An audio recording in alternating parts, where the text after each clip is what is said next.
Hi everyone! Welcome again to my channel. In today's video guys ay isi-share ko nga pala sa inyo kung paano ko ginawa itong aking wooden pot. Ayan.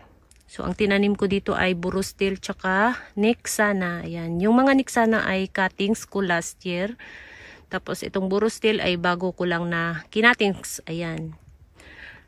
So napakasimple lang ng kulay, puti tsaka blue. Yung ginamit ko doon sa clay pot na blue, ayan yung ginawa kong pang-accent dyan. Ayan. So, let's go! So, ito yung gagawin nating wooden pot ngayon. At hindi siya umabot ng isang metro. So, kasyang-kasya na to para makagawa tayo ng isang wooden pot. So, ang lapad po nitong kahoy ay nasa 10 cm or 10 cm. Ayan. So, unahin natin yung dito banda. Ayan. So, dahil 10 cm yung natin, magdagdag tayo ng para doon sa paa. Ayan. Magdagdag tayo ng mga 2 cm. Ayan. Ito, 1, 2. So, dito. Tapos, dito din sa kabila, ganun din. Ayan, tapos, ayan. And then, ang gamit kong pangputol ay ito.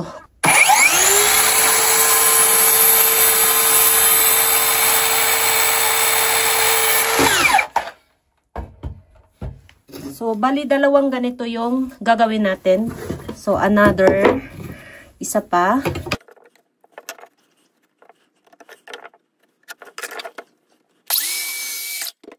So, mayroon na tayong dalawa.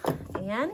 Tapos, ang sunod naman ay yung sa, baba or sa, flooring. Ayan.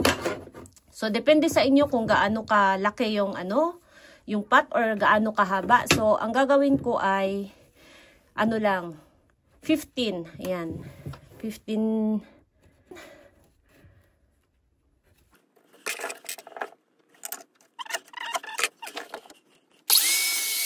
Ito yung sa flooring niya. Ayan. Hindi kayo mahirapan ay ilagay ninyo tong natira at ilagay ninyo to.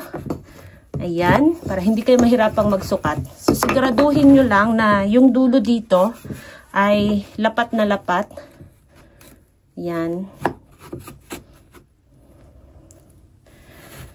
So, dito din sa kabila ay ganun din. Ayan.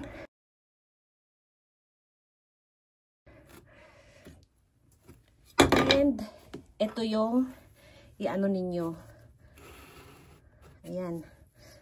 Ayan. So, ito yung puputulin natin. Dalawang ganito yung puputulin natin.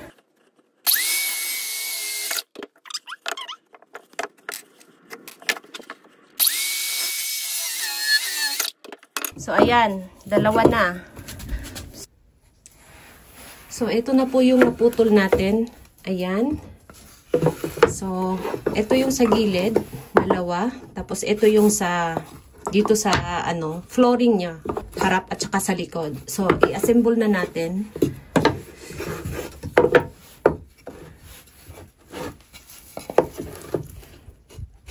Lagi kong ginagawa ay binubutasan ko muna siya kasi mas malapit siya dito sa gilid. Minsan kasi, siya, nagka-crack kapag i-direct mo yung ganito. Ito yung gagamitin ko. Ayan. Pwede din gumamit kayo ng pako. Depende kung anong meron sa inyo available. So, ito yung ginagamit ko pag ako nag-DIY. Ayan. So, binubutasan ko muna. Dati kasi, nung nag-umpisa pa lang akong ay lagi siyang nagka-crack. Ayan.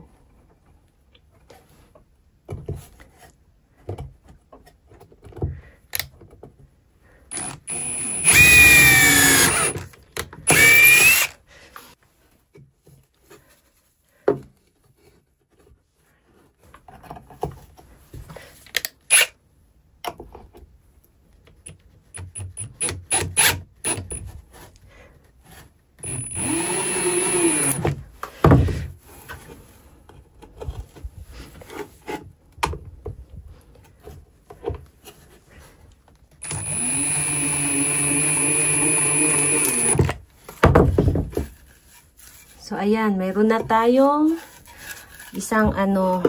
Tapos, ito naman sa kabila ay ganun din. Ayan. Ganun din natin sa kabila.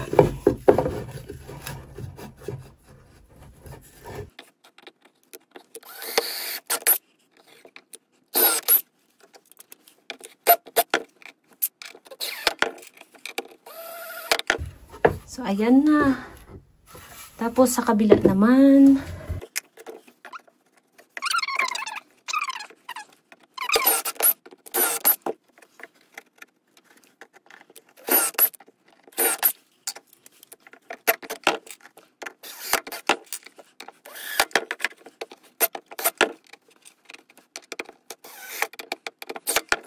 So, tapos na. Ayan. So, ang sunod natin gawin ay ilagay ito. Lagay dito sa pinaka-baba. Ayan. So, ayan na guys. So, depende sa inyo kung saan ninyo to ilagay. Pwede dito sa harap, pwede din dito sa gilid. So, ako sa gilid ko siya laging, ano ba yun? Binubutas. Ayan. So, kailangan siguraduhin lang natin na nasa, ano siya, tamang lugar. So, para hindi kayo mahirapan kung saan siya banda ibutasan, baka magkamali kayo, yung natirang natirang kahoy, ilagay ninyo dito, ayan, para palatandaan siya. Tapos, dito sa likod, ayan. So, ito yung palatandaan natin.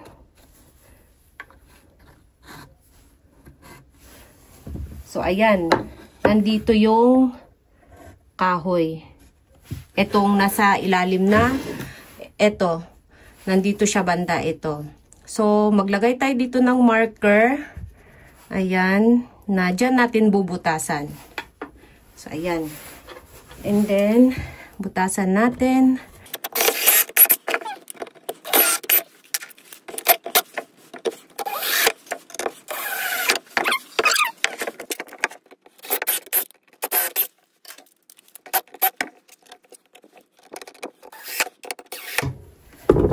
So, ayan guys, tapos na.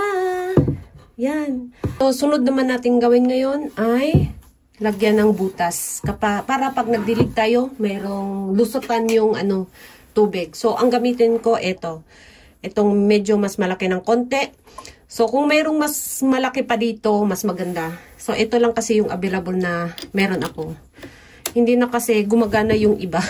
Mag-ingat kayo, itong sa gilid na hindi ninyo matamaan. So, kung pwede, dito lang sa bandang gitna.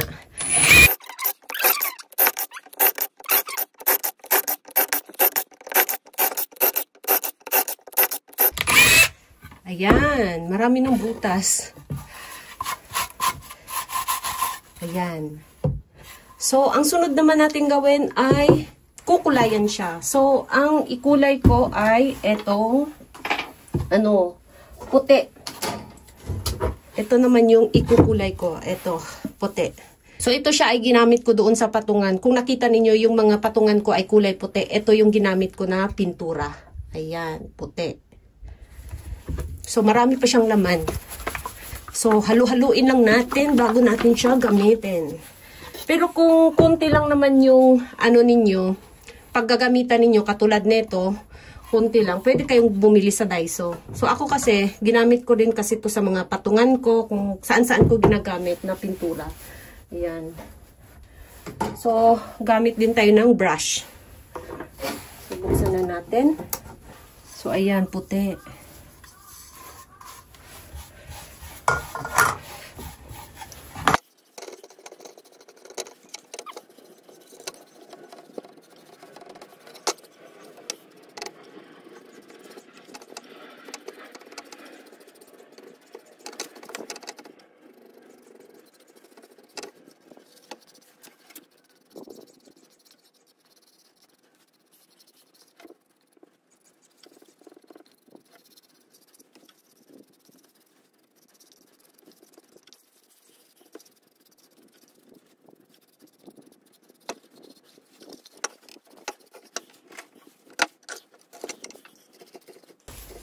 So guys, second coat na. Ayan. So, 2 beses kong pinupinturahan. Ayan. Lalo na dito sa labas. Ayan.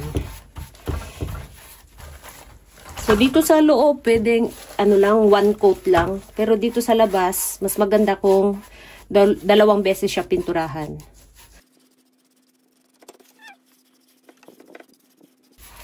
Kasi kapag 1 beses lang siya, tingnan ninyo, ito yung first coat.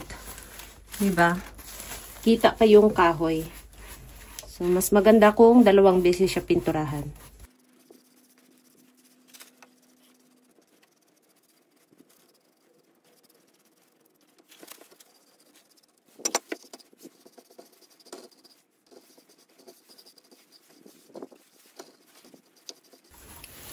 And, patuyuin muna natin. So, ayan guys. Dahil natuyo na yung ginawa nating wooden pot. Ang sunod namang gawin ko ay ito, yung ginamit natin sa clay pot na peacock glue. So, haluin ng mabuti. And then, so, kung ano yung ginawa natin sa clay pot, ganun din yung gagawin natin ngayon dito sa ating wooden pot. Ayan. Iuna muna natin dito sa baba para hindi tayo pumalpak kung ano yung magiging hitsura. Ayan.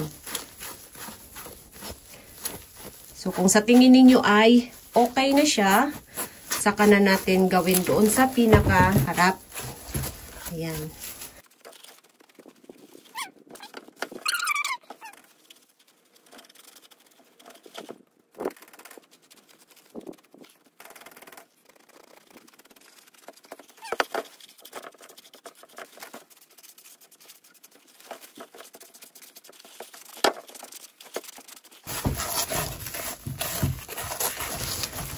So, ayan na guys.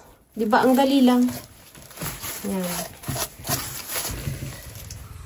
So, ayan guys. Tapos na yung ating wooden pot.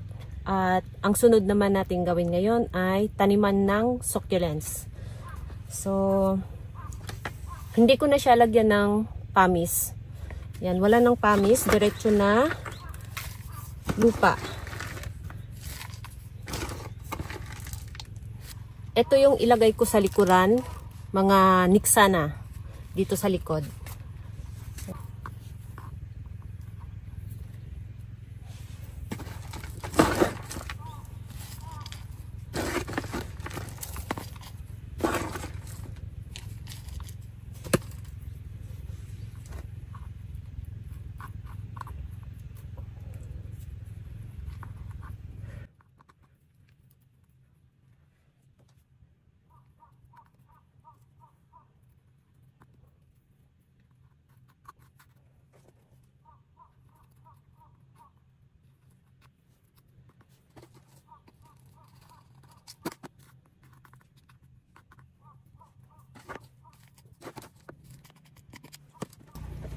At sa harap naman ay meron tayo ditong itong na-harvest natin na burro's tail. Ito yung ilagay ko sa harapan. So, tanggalan lang natin ng mga dahon sa baba. Ayan.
Ayan guys, tapos na yung ating wooden pot. Ayan. So ganyan na yung hitsura niya. Napakasimple lang. At ang tinanim natin ay burostil tsaka niksana. So yung niksana ay mga propagation ko last year. Nagcuttings ako ng maraming niksana para gawing propagation. So ayan, nandyan na siya ngayon. At yung ating burostil na bagong cuttings. Ayan. So sa ngayon nakatayo pa yung ating burostil. Pero kapag humaba na yung stem ay unti-unti din siyang maghahang. Ayan. Magiging hanging din siya at makatabo na siya dito sa harapan. So pwede din ninyong iba-ibahin yung kulay. Katulad nito. Ayan. Yung pinaka kulay nito ay brown. Tapos nilagyan ko ng blue sa ibabaw. Tapos ang process ng pagkakulay ko ay ganun din. Yan. At pwede din puti. Tapos ito may nakasulat na welcome. At dito naman may butterfly at saka rose. So ito po siya ay stencil. Ayan. So yung stencil ko kasi nawala na kaya hindi ko na nalagyan ng ganito. Ayan. So ito nga pala na pot na to ay ano na siya. Magtatatlong taon na ngayong July. So ayan. Hanggang ngayon ay ano pa rin sila, okay pa rin sila. Ayan, intact pa rin. So, hindi agad siya nasisira. So, yung ilalim ay ganyan yung hitsura para may tagusan yung hangin sa ilalim.